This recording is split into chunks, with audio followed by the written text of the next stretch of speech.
Hi, my name is Dr. Salil Vijay Patkar. I'm a cancer specialist at Apollo Hospitals, Navi Mumbai, and at Oncura Cancer Clinics in Vashi and Panvel. Today I'm going to talk to you about cancer and the relation with tobacco. As most or some of you might be aware, 31st May is known as Anti-Tobacco Day. So I think it's very important that we take this as a landmark, we take this as a very important date in our lives and use it to improve our health. You see, the link between cancer and tobacco is undeniable. And in fact, in our country, in India, as per the latest data, nearly 65 to 70% of all cancers in our country can be directly linked with tobacco consumption. That's a remarkable figure. It's a remarkable figure. And probably leading among them is head and neck cancers and lung cancers. Did you know that in our country, nearly 70,000 people are being diagnosed with lung cancer every year? 70,000. 50,000 of them are probably males and 20,000 of them are females. That's a very high number of cancer patients for lung cancer.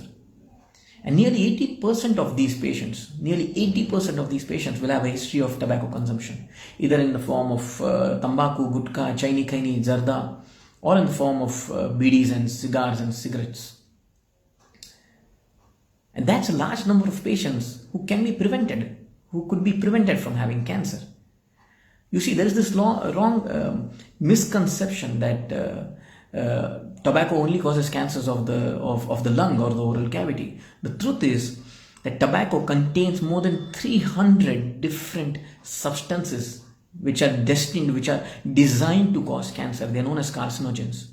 There are more than 300 different substances in that smoke or that cigarette that you have that causes cancer. And people think that it is nicotine that causes cancer, but that's not true. Nicotine has only one purpose. Nicotine is designed to cause addiction. It is nicotine that causes you to have that urge to have another cigarette. It is the nicotine that gives you that addiction. Can you imagine that you are having something in which they purposefully put a substance that will make it addictive, that will make you want to come back and spend more on that cigarette and more on that poisonous substance. And then there are 300 different substances which are just added to it, which are going to cause cancer. It's incredible. The thing is that it's very difficult to treat cancer. It's very difficult. It's very difficult for the patient to undergo the treatment, the surgery, the radiation, the chemos. It's very difficult not just for the patient physically, but even mentally. And it's not just the patient, it's even the relatives who have to go through that physical and that mental stress. And then there is the economic drain. Cancer is a social disease. It's definitely a family problem and it's a social burden. It's a social disease. The economic drain is tremendous on the family. And yes, cancer treatment has definitely improved. The cure rates are much better than what they were for maybe 10 years back. And today you have stage 4 lung cancer patients who can live for nearly 5 and 6 years if they have the right targeted therapies. But at the end of the day, I assure you that when it comes to cancer, treatment is always going to be second and prevention is always going to be first. Prevention is definitely better than cure when it comes to cancer. So I strongly urge you that instead of hoping that you ever have to come to visit me or any cancer specialist, I hope that you never have cancer. And the only way that you can guarantee that you bring down your chances of cancer is by quitting tobacco. There is no other drug in the world. There is no other anti-cancer pill. There is no magic treatment which can reduce your chances of cancer. The one thing that is definitely going to reduce your chances of cancer by nearly 60 to 65% is just giving up on tobacco. And I think that's incredible. A 60 to 65% reduction in the risk of cancer just by giving up tobacco. And that's a guarantee. That risk reduction is a guarantee. And I'm always asked that no, people don't have tobacco, उनको भी तो cancer होता है. And that's true. बात तो सही है. अगर आप तंबाकू, गुटखा कुछ भी नहीं करे तो भी कैंसर हो सकता है. But there is a relative risk. संभावना कितना चांस है कि कैंसर हो सकता है. The relative risk if you are a cancer smoker or a tobacco chewer is nearly 15 to 20 times higher.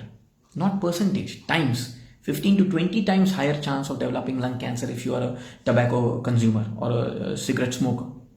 And that's just lung cancer, okay? People have this wrong idea that tobacco only causes cancers of the oral cavity and the lung. But tobacco causes cancers of the tongue, the mouth, the oral cavity, the esophagus, the food pipe, the windpipe, which is known as the trachea, the lungs, the stomach, the colon, the prostate, the kidneys, the bladder.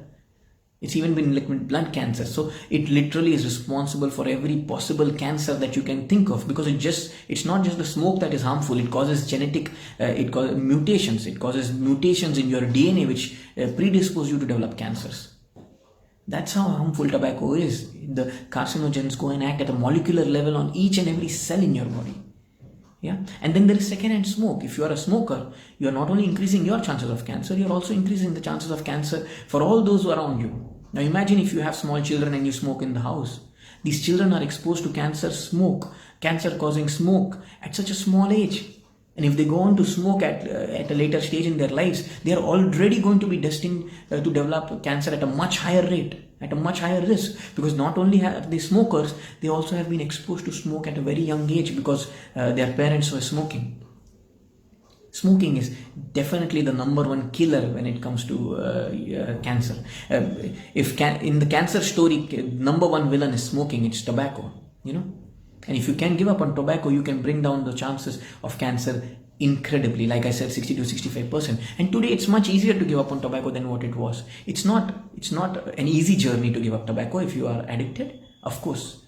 But it's possible. Today there are a large number of groups and NGOs which can help you. There are de-addiction centers which can help you. There are over-the-counter drugs such as nicotine patches and nicotine gums to help you in your transition from being a tobacco smoker or chewer to being one who does not do that.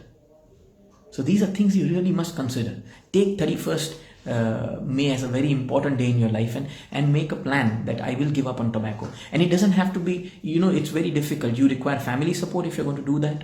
But some of the basic steps you can take is go and meet your family, go and meet your brother, sister or parents and tell them, look, I want to stop smoking. Please help me and encourage me to do so. Tell your friends about it, that I want to quit smoking and please help me. If there's an environment in your house which promotes smoking, like you have a couple of ashtrays lying around, or you go to a particular room when you smoke, then don't do that. Get rid of all the ashtrays, get rid of all your all the cigarettes that you have lying around. That's number 2 step. Create an environment. When you have the urge to smoke, try to get yourself, channelize that urge or energy into something else. Maybe listen to music, go for a jog, go for a swim. Of course, that might be difficult given the current scenarios, but direct your mind somewhere else. The most difficult part is towards the start. Your body needs time to adjust. It's been taking that smoke and that cancer causing substances and that poison for such a long time. It takes time. So the initial stage is always more difficult, but over a period of time, your body adapts and you get used to it. And take the help of friends and families. Take the help of any online. There are even apps which now help you to give up on tobacco. You can download certain apps from Play Store which help you to give up. They keep a track on your record on how well you are doing and help you to give up smoking. Make use of that technology. It is always most difficult towards the first couple of weeks. And if you can't give up immediately, cut down on your smoking. If you're having 2-3 packs a day, maybe cut down to half a pack a day. Over the next 1 month, try to cut down to maybe 3 or 4 cigarettes a day. Over the next 1.5 months, then cut down to less than 1 cigarette in maybe 2 days, and then eventually stop it. And if you at some point you go back to it, don't feel like a loser. Don't feel that, oh, I have given up, I'm such a loser. No, then restart. It happens. People take time to quit. Not everybody is able to do it in their first shot, but I have so many patients who have gone back and failed once, but they've tried again and they've succeeded. So don't give up. This is my only message to you. I hope that you never have to visit a cancer doctor. I hope you never have to visit a cancer hospital. I hope that you take this step and stop tobacco consumption and prevent your chances of developing cancer by nearly 60 to 65%. Not just lung cancer or oral cavity, but all cancers in general. Thank you so much. My name again is Dr. Salil Vijay Patkar. I'm a cancer specialist at Apollo Hospitals and at Oncura Cancer Clinics in Vashi and Navi Panvel. And my phone number is 845-1069-854. If you have any queries, please feel free to contact. Thank you.